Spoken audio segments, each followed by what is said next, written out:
क्या ये जीत वाकई जनता की है या सिस्टम का खेल? क्या वोटिंग हुई साफ या पर्दे के पीछे कुछ और चल रहा है? बीजेपी की बड़ी जीत और ममता बनर्जी की हार, लेकिन कहानी यहीं खत्म नहीं होती। असली कहानी अब शुरू होती है।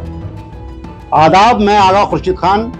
आज हम बात करेंगे उस चुनाव की जिसने सिर्फ सरकार नहीं बदली बल्कि भरोसे पर भी सवाल खड़े कर दिए हैं।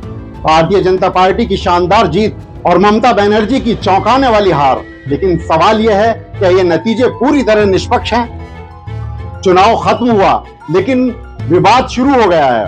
देश के अलग अलग हिस्सों से आरोप आने लगे। काउंटिंग में गड़बड़ी, ईवीएम पर सवाल और प्रशासनिक मशीनरी के दुरुपयोग के आरोप। हालांकि इन आरोपों की हर मामले में पुष्टि नहीं हुई है, लेकिन एक बात साफ है, सवाल बहुत बड़े हैं और जवाब अभी अधूरे। सबसे बड़ा विवाद किस पर है? भारत निर्वाचन आयोग पर। आरोप यह है कि शिकायतों पर तुरंत कार्रवाई नहीं हुई, पारदर्शिता की कमी रही और शिकायतों को नजरअंदाज किया गया। हालांकि चुनाव आयोग इन सभी आरोपों को खारिज करता है और कहता है चुनाव पूरी तरह निष्पक्ष था। ममता की हार सिर्फ हार नहीं, ममता बनर्जी एक ऐसा नाम जो सालों से बंगाल की राजनीति पर छाया रहा। उनकी हार को सिर्फ एक चुनावी नतीजा मानना शायद जल्दबाजी होगी।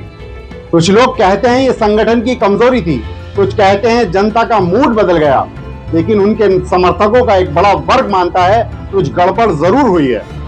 अगर सब कुछ ठीक था तो इतना शोर क्यों है, इतनी बेचैनी क्यों है? लोकतंत्र में हार जीत होती है, लेकिन जब भरोसा हिलने लगे तो मामला सिर्फ राजनीति का नहीं रह जाता। दूसरी तरफ बीजेपी इस जीत को जनता का जनादेश बता रही है। उनका कहना है ये जीत विकास की है, रणनीति की है और जनता के विश्वास की है। लेकिन आलोचक अब भी सवाल पूछ रहे हैं, क्या मैदान बराबरी का था? अब लड़ाई सिर्फ सड़कों पर नहीं, सोशल मीडिया पर भी है। एक तरफ डेमोक्रेसी की जीत, दूसरी तरफ चुनाव में धांधले के आरोप। सवाल सिर्फ एक चुनाव का नहीं है, सवाल है भरोसे का। अगर जनता का भरोसा टूटता है तो लोकतंत्र कमजोर होता है। बीजेपी की जीत बड़ी है, ममता की हार भी बड़ी है, लेकिन सबसे बड़ा सवाल अब भी बाकी है, क्या सब कुछ वाकई निष्पक्ष था? यह सिर्फ एक चुनाव नहीं था, यह एक आईना था जिसमें देश का लोकतंत्र खुद को देख रहा है। भारतीय जनता पार्टी की यह जीत इतनी बड़ी है कि उसे नजरअंदाज नहीं किया जा सकता, लेकिन उतनी ही बड़ी हैं वो आवाजें जो इस जीत पर सवाल उठा रही हैं। क्या सच में हर वोट सही तरीके से गिना गया? क्या हर शिकायत को गंभीरता से सुना गया? या फिर कहीं ऐसा तो नहीं कि सिस्टम ने ताकतवर का साथ दिया? भारत निर्वाचन आयोग पर उठते सवाल यह कोई छोटी बात नहीं है, क्योंकि जब सवाल संस्था पर उठता है तो असर पूरे लोकतंत्र पर पड़ता है। सरकार से सवाल पूछना देश के खिलाफ नहीं होता, बल्कि यही लोकतंत्र की सबसे बड़ी ताकत होती है। आज जरूरत है जवाबदेही की, पारदर्शिता की और उस भरोसे को फिर से बनाने की जो कहीं ना कहीं कमजोर पड़ता नजर आ रहा है। अगर सब कुछ सही हुआ तो जांच से डर कैसा? अगर जीत पूरी तरह साफ है तो सवालों से परेशानी क्यों?